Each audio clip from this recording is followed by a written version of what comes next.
Hi guys, in last video we have discussed about the heat lesson. In that heat lesson we have described, we have derived the equation Q is equals to Sm delta T, right? Q is equals to Sm delta T. You know very well how we have derived this. In this, let me repeat once again how I derived. Q directly proportions to m, that means mass of the substance, and q is directly proportional to change in its temperature. If you take any substance which has m mass, then it's directly proportional to mass, it's directly proportional to change in its temperature. So here from those two we will get q directly proportional to m into delta T, right? So here q is equals to, if you remove this proportionality, then you have to write is equals to, and you have to mention the proportionality constant S and m delta T, right? Here I said S is the uh, proportionality constant. At the same time it is we can call it as a specific heat of the particular substance, right? So here specific heat of any substance tells the nature of the substance, right? So here actually if I want to give definition of specific heat, the required heat energy to raise the temperature of a given substance by 1 unit temperature by 1 unit of the substance, right? So for example, if you want to find out the specific heat of kerosene, you have to take kerosene, right? Let's compare with calorie. In calorie, what we have done, we have taken water, 1 gram of water, and we raise the required heat energy to raise the 1 gram of water by 1 degree Celsius is called 1 calorie, we have told, isn't it? Now here the same thing will happen, the same but coming to the specific heat, it is various for different substances. Every substance has its own specific heat value, right? So to find out this, what we want to do, instead of water you have to take the given substance. For example, if you want to find out the specific heat of the coconut oil, you have to take 1 unit of coconut oil and you have to raise the temperature of coconut oil by 1 unit of 1 degree Celsius, right? Then that required energy is called specific heat of coconut oil, right? So here specific heat value is vary for different substances, and if I want to tell very simple, there are many applications of it, and it depends. Specific heat gives the nature of the substance, as well as it tells the reluctance of rise in temperature. Exactly, specific heat tells us the reluctance of rise in temperature. So before explaining deeply about the specific heat, let's say I have the question, let's have the equation for the S. We know that S is equals to Q by m delta T, right? So now here Q in the sense heat energy. What are the units of heat energy? Calorie. Calorie by, for mass it is for mass it is grams, right? Gram. For temperature, degree Celsius. These are the units of specific heat. Calorie per gram degree Celsius, right? These are the units of degree, specific heat. So here you can convert these units into SI system also. We know that 1 calorie in the sense 4.186 joules, joule per kg Kelvin. 4.186 into, if you want to convert grams into kgs, you have to multiply with 10 to the power of 3, right? But from kg to grams, in the sense you have to multiply with 10 to the power of 3, but here we are converting from grams to kg, that means 10 to the power of minus 3, right? Now let me do it here. The conversion, I'll give clear explanation about conversion. Here we are taking a calorie in the sense 4.186 joules, and grams, if you want to convert into kgs, minus 3 kgs. And coming to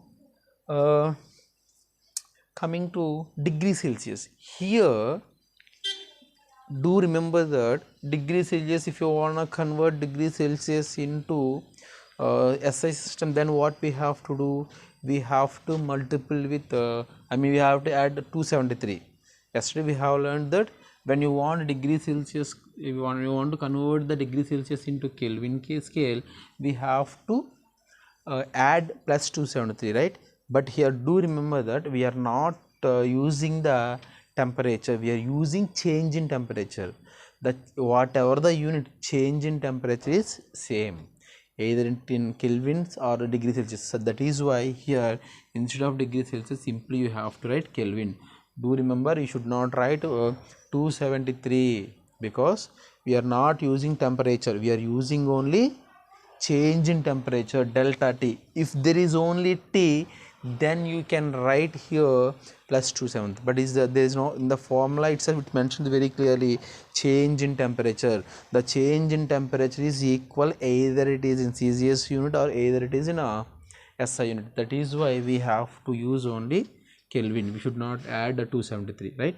So now what happens, 4.186 into 10 to the power of 3 joule per kg Kelvin. So these are about the conversion of specific heat. Hope it's very clear. So many people will confuse that, because what the mistake they do, they will add 273 when they are converting the degree Celsius into Kelvin. But you have to remember that we are not converting the temperature, we are converting the change in temperature. The change in temperature is equal in both the scales, right? So now here coming to the, let's see the applications of specific heat. Now let me give the brief discussion about the specific heat. So here I told you specific heat in the sense the specific heat of any substance is the amount of heat required to raise the temperature of unit mass of substance by 1 unit. You will take 1 unit of mass and you will raise the temperature of that 1 unit to by 1 unit, right? So this is called specific heat. So coming to it, tells the reluctance of rise in temperature. For example, if you take water, the water specific heat is 1. The water specific heat is 1. So if you heat it up, it slowly absorbs the heat energy. At the same time, it slowly releases the heat energy, right? So if you take oil, you take you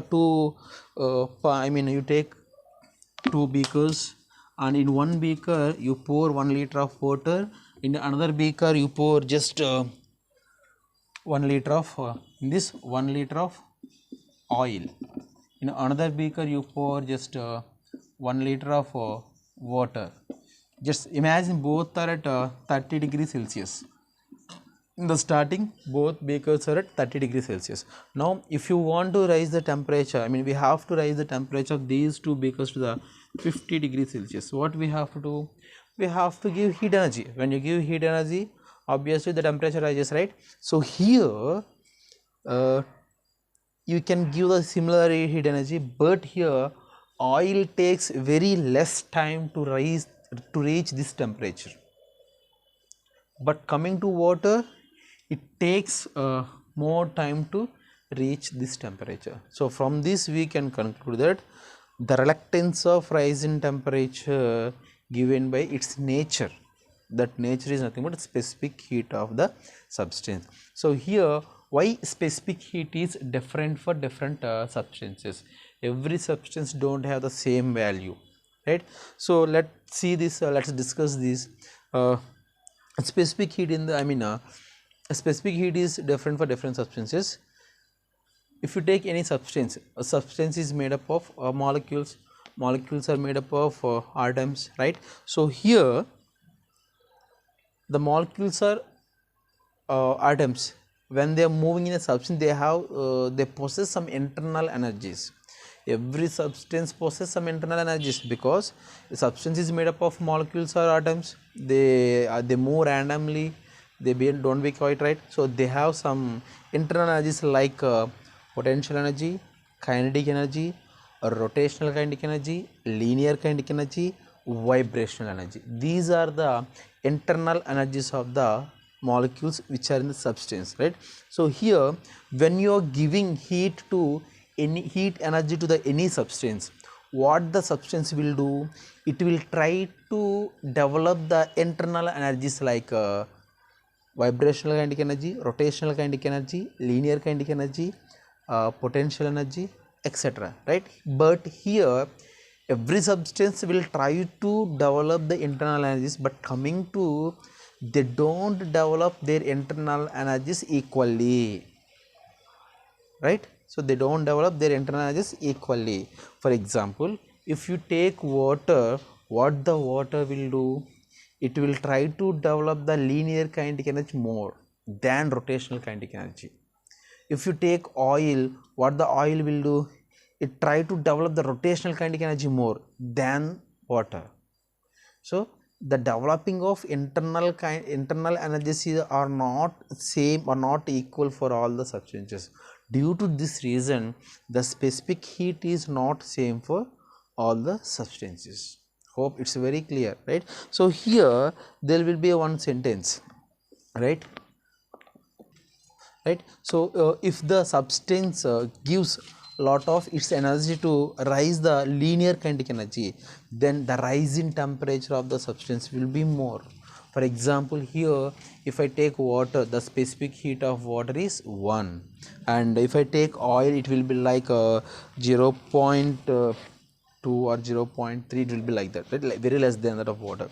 Here what oil will do is it takes all the heat energy, it gives to linear kinetic energy, it tries to develop the linear kinetic energy more, right? So that is the reason why oil speed up very fast, the temperature of oil rises very fast than water, right? This is the reason. And one more example is, if you take water, water don't want to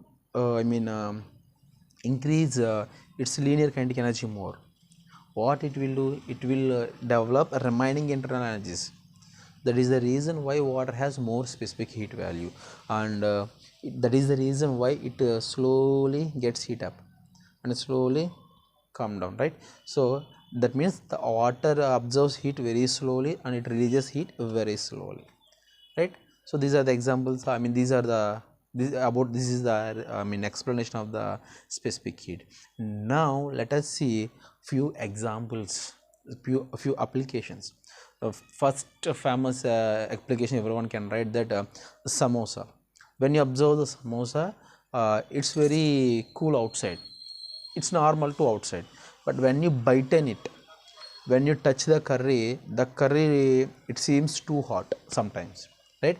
Because the curry contains a lot of water than outer layer of the samosa.